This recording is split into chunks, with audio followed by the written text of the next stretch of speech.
You'd agree if it turned out those flags were linked to your government. That would look really bad for our international reputation, wouldn't it?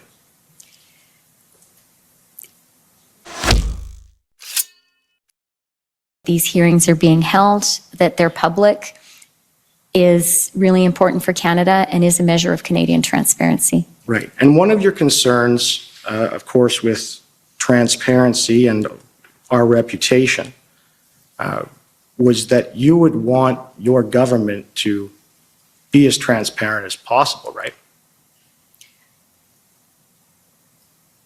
Again, here, I do believe that transparency and accountability are important, but I also recognize that cabinet confidentiality in many issues needs to be preserved for a reason.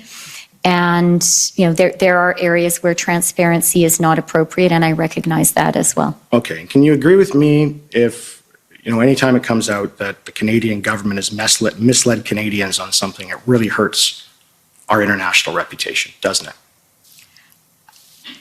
I think that the Canadian government should always seek not to mislead Canadians. Right. First and foremost, because that's wrong, and that is not the way we should treat Canadians. And in the many statements that have been said by all the politicians in this matter, one of the main things they talked about, and Justin Trudeau did particularly on the following the first weekend of the invocation of the Emergencies Act, was these horrible, the Nazi flag and all those things that people saw in Ottawa.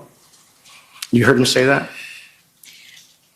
Again, I have to say, prior to coming here, I have not specifically reviewed specific statements of the Prime Minister. If you want to point to a specific one, maybe we could discuss it.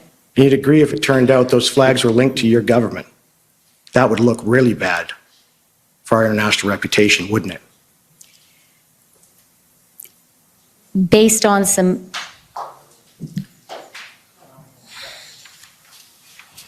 Okay, next, if I could call on the CCLA, please.